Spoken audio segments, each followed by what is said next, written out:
Welcome to the Limitless Living Podcast with Fredricka Davis, where women create success, health, and meaning, all without burnout or overwhelm. Small shifts, real results, and limitless living.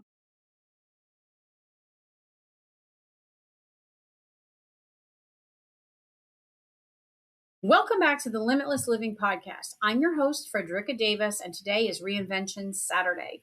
This is where we talk about your identity, your purpose, and what it really means to create a life that actually feels like it's yours without the burnout and the overwhelm. So my philosophy and what I teach is simple. Small, sustainable shifts create real results. And that's how you build a truly limitless life. So today, we're talking about something that hits a little deeper and why so many women feel responsible for everyone and how to finally break free from that. So, have you ever felt like you're the one who holds everything and everyone together? You're the one who people rely on. You're the one they call when they need advice, the one who shows up, the one who figures things out. And even when you're exhausted, even when you have nothing left to give, even when you need support, you still feel like it's your job to take care of everything and everyone. Can you relate? And if you're being honest, you don't even know how to stop, probably. If that's you, this episode is for you. I want you to hear something very clearly as we begin. You didn't become this way by accident. This isn't just your personality. This is something that was learned, conditioned, and reinforced over time. Once you understand where it comes from, this is when you can actually start to change it and have some real shifts. So for me, this started very, very early. I was about 6 years old. My dad died suddenly on the way home from work, and my mom, she was recovering from cancer at the time, and understandably, she was just broken. She was completely broken, and there was just not any space for me to fall apart too. Now, this was through no fault of her own. It was just circumstances. She didn't choose that, but it was the reality. So I adapted, and I didn't cry for 2 years. When I finally started to cry and it came out, it took years to work through. In that moment, though, even without realizing it, that is when I stepped into a role. I became the one who held it together, 6 years old. Maybe you can relate to something like this. Maybe it's not this extreme. Maybe there was a moment in your life that's coming to mind as I'm sharing my story.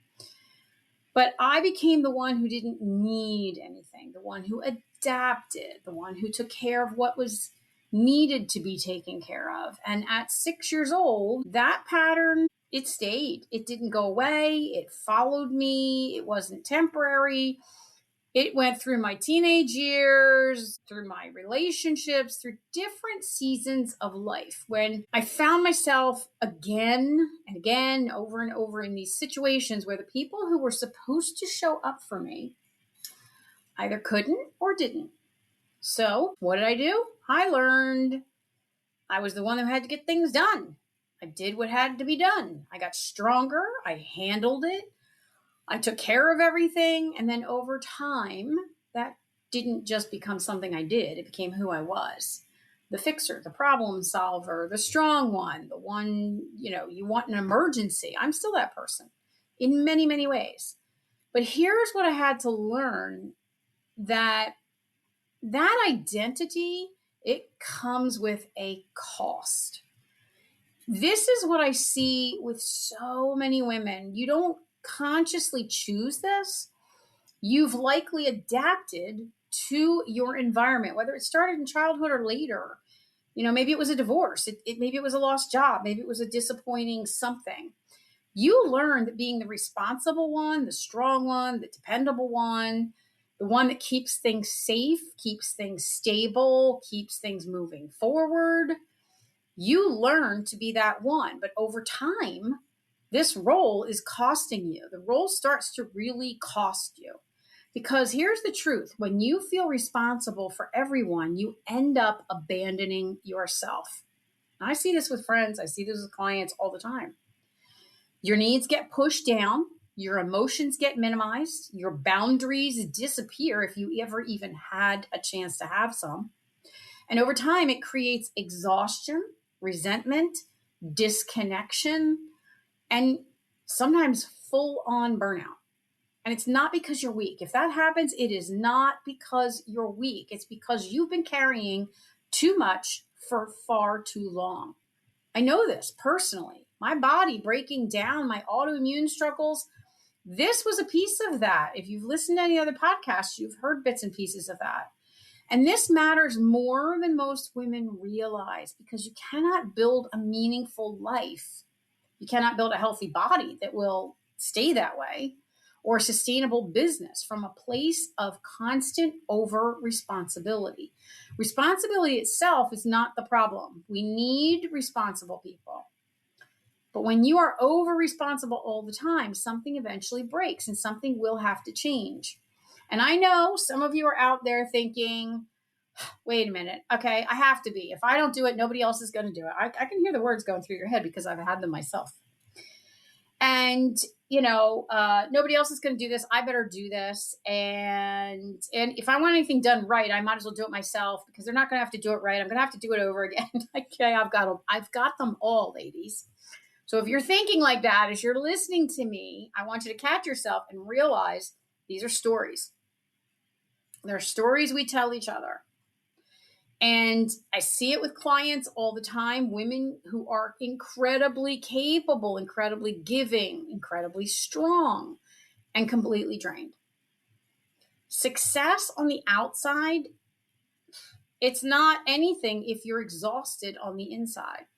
Because chances are, with my clients, this is what I'm seeing. And chances are, if you're listening, you might be saying yes to more things than you should. Maybe you're saying yes to everything and not saying yes to yourself. I know I have a lot of clients, they don't say yes to themselves nearly enough. And sometimes they don't even realize they're allowed to do it differently. So here's the shift. You are not responsible for everyone. And I know, if you have children, you have responsibilities, you have relationships, of course you're responsible for those things. But you are really responsible for yourself. And you must be responsible for yourself at least as much as you are for everyone else, if not more. And I know this can feel very uncomfortable. I know it firsthand.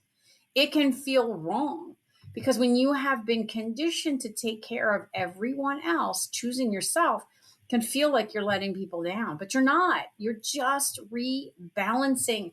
You're refueling so that you can continue to do things for other people. So how do you actually do that? How do you start to change this pattern, this mindset, this knee-jerk behavior that's instilled in you? So I'm going to give you a few very simple shifts. Number one, start noticing where you are over functioning. And I'm going to say something I say all the time. Write this down. Keep a journal. Where are you doing things for people that they could be doing for themselves? Maybe they even need to be doing it, whatever it is, for themselves so that they can fully realize their potential. This is a problem with parents. We keep doing things for them because we love them. We want to do for them. My gosh, I know how much I want to do everything for my daughter. And whether I can or can't, I really want to, but I say no sometimes because I know she needs to do them herself to become the woman she's meant to be and to be able to stand on her own 2 feet. So this is a common thing I see, especially with parents, but in all areas of life. Where are you doing things for people where they could do those things themselves? Where are you stepping in automatically? You're not even pushing pause or thinking about whether you want to say yes or whether you can say yes. Where are you just stepping in automatically and doing things? Maybe it's a fear of it not being done right, or maybe you have a touch of the perfectionism in you, whatever it is. Awareness here is the first step. And that's why I suggest writing it down, because as you look through and as you listen to these podcasts or anybody else's, or you do anything and you have a reflective thought or an epiphany of any sorts, when you write it down, you start to be able to see patterns. in your life patterns, in your behavior. And it just becomes a valuable tool in getting the shifts that you want and being the person you want and living the life that you want. So write things down, start to see the patterns. Shift number 2, pause before you say yes. Most high functioning women don't pause. They just say yes. I've been nicknamed the doer. She's a doer, my mother-in-law said. We say that with affection. And I am. Sometimes you need to pause before you do. So I want you to create a pause, literally. This is going to sound a little funny maybe, but it works. Imagine a pause button on your body. Touch it if you need to. Now, this could be a pause button on your shoulder. It could be a pause button. I like a pause button on your hand. You can pick a spot on your hand, and it's quite easy in a moment to not look like you're doing anything odd, but where you want to remind yourself to pause before you answer, especially if the person's right in front of you, and you just hold your own hands and push a little harder on that one button spot that you might have deemed your pause button.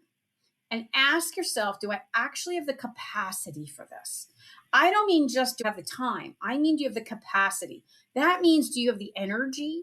Do you have the physical energy, mental energy, all of that? And do you have the emotional bandwidth to say yes? Because this is where the real shift happens. And let me give you a real example. A dear friend of mine hosts a New Year's Eve party every year. I wanted to go this last year, and I was looking forward to it, had planned on it. But the holiday season last year, it just pushed too hard. By that day, I can tell you I was utterly exhausted, emotionally, physically, mentally. I was done. The old me would have rallied and would have pushed through and gone anyway. But I paused and I realized I didn't have the capacity. So I said no. Did I feel bad? Yep, you bet I sure did. Did I disappoint people? Maybe. But I protected myself, and that was the shift. I explained it to my girlfriend. She was very understanding, and we are still besties. So it's not the end of the world to do this. I give you that as a real life example. And shift number 3, this is set one small boundary and keep it. Not 10, just 1. A boundary could be, I can't do that today, or I need some time, or I'll get back to you. And the key is not just setting it, it's holding it, even when it feels uncomfortable. Boundaries are not about pushing people away. They're about creating space for yourself. And they're about protecting your energy. They're about making sure you don't lose yourself while taking care of everyone else. When you protect your energy, you can then go back and help and take care of where it is appropriate. But if you deplete yourself, then you're no good to anybody. So what I've seen over and over and over again with myself and clients, lots of clients, and high functioning women, is that small shifts like this are what actually get you to the change you want. It's because they're doable. They're not pie in the sky, quick fixes and big overhauls. And when you repeat them consistently, they create the real results. This applies to almost everything we talk about here. So here's the question I'd love you to reflect on this week. Where in your life are you taking responsibility for things that are not actually yours to carry? And what would one small step back look like? I'll ask that again. Where in your life are you taking responsibility for things that are not actually yours to carry? And what would one small step back look like? So if this resonated with you, come join us inside the free Limitless Living community. I'll put the link in the show notes. If you know somebody who needs this conversation, send it to them. And if you're enjoying the podcast, I would truly appreciate a review. It helps more women find the conversations we have here. And remember, small shifts create these real results. And that's how you begin creating a truly limitless life. I'll see you in the next episode.